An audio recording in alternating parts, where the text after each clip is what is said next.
धनंजय मुंडेंचा मंत्रिपदाचा राजीनामा घेतला। मुख्यमंत्र्यांनी माध्यमांसमोर जाहीर केलं, मात्र विधानसभेत घोषणा का झाली नाही यावरून विरोधकांनी सत्ताधाऱ्यांना घेरलंय। पाहूया। मंत्री धनंजय मुंडे यांना राजीनामा स्वीकारून या ठिकाणी मुक्त करण्यात आलेलं आहे। राज्याच्या एका मंत्री मोद्यांचा राजीनामा झालेला आहे। बाहेर घोषणा झाली अध्यक्ष महाराज। हा एक प्रकारचा सभागृहाचा अवमान करण्याचं काम या ठिकाणी होते अध्यक्ष महाराज। 4 मार्चलाच मंत्री धनंजय मुंडेंचा मुख्यमंत्र्यांनी राजीनामा घेतला आणि अधिवेशनातल्या मीडिया स्टँडवर फडणवीसांनी तशी घोषणाही केली। मात्र अद्याप विधानसभेत मुख्यमंत्र्यांनी माहितीच दिली नाही, हा विधानसभेचा अवमान असल्याचं पटोले म्हणाले। राज्याच्या एका मंत्री मोद्यांचा राजीनामा झालेला आहे, पण अजूनपर्यंत सभागृहामध्ये आम्हाला सरकारच्या वतीनं या पद्धतीचं कुठलंही अवगत केलं गेलेलं नाही। बाहेर घोषणा झाली अध्यक्ष महाराज। हा एक प्रकारचा सभागृहाचा अवमान करण्याचं काम या ठिकाणी होते अध्यक्ष महाराज।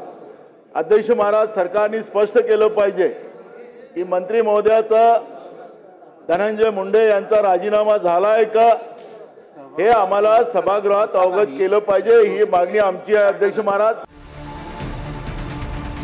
नाना पटोलेंच्या याच वक्तव्यावरून तालिका अध्यक्ष संजय केळकरांनी अशी माहिती सभागृहात देण्याची पद्धत नाही असं उत्तर दिलं आणि त्यानंतर पुन्हा जयंत पाटील आक्रमक झाले। तालिका अध्यक्षांना अधिकारी चुकीची माहिती देत असल्याचं जयंत पाटील म्हणाले।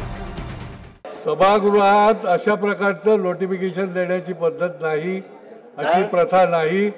स्वतंत्र नोटिफिकेशन काढण्यात येईल। आजपर्यंतच्या इतिहासामध्ये सभागृहात जाहीर झाल्यानंतर मग प्रेसला सांगण्यात येतं। स्वतः मंत्री महोदयांनी सांगितलं तर समजू शकतो, पण मुख्यमंत्री बाहेर प्रेसच्या समोर जातात आणि सांगतात की त्यांचा राजीनामा झालाय, ज्याची माहिती आणि त्यांना आम्ही तो राजीनामा स्वीकारलाय व त्यांना पदमुक्त केलेला आहे, असं जे वाक्य आहे याचा अर्थ ते इथं सांगायला पाहिजे होतं। त्यामुळे सभागृहाचा अवमान होतो आणि अवमान झाला तरी तालिकेवरचे अधिकारी तुम्हाला चुकीची माहिती देत आहेत। धनंजय मुंडेंच्या राजीनाम्याची माहिती सभागृहाला करून द्या असं वारंवार विरोधक सांगत राहिले, मात्र तशी पद्धत नसल्याचं तालिका अध्यक्ष सांगत होते। अखेर तपासून निर्णय देतो अशी घोषणा तालिका अध्यक्ष संजय केळकरांनी केली। रुलिंग द्या अध्यक्ष महोदय। दुसरा अध्यक्ष महोदयाच्या रुलिंग द्या। दुसरा माझा पॉइंट अधिकार काय आहेत,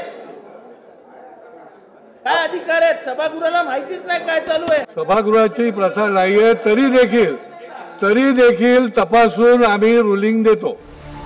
संजय केळकरांच्या या घोषणेनंतर पटोले, जयंत पाटील आणि आव्हाड शांत झाले आणि पुढचं कामकाज सुरू झालं। दुसरीकडे धनंजय मुंडेंच्या राजीनाम्यानंतर रात्री पंकजा मुंडेंनी त्यांची भेट घेतली। पंकजा मुंडे धनंजय मुंडेंच्या सरकारी सातपुडा बंगल्यावर आल्या। तब्येतीच्या कारणास्तव राजीनामा देत असल्याचं धनंजय मुंडेंनी म्हटलं होतं। तेच तब्येतीचं कारण पंकजा मुंडेंनी भेटीसाठी दिलं।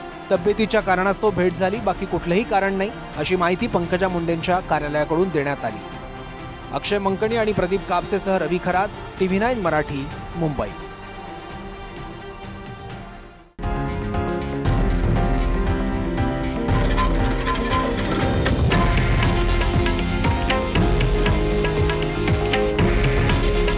हे आहे देशातील नंबर 1 न्यूज नेटवर्क आणि आपण पाहत आहात TV9 मराठी। काळजी तुमची, हित महाराष्ट्राचं।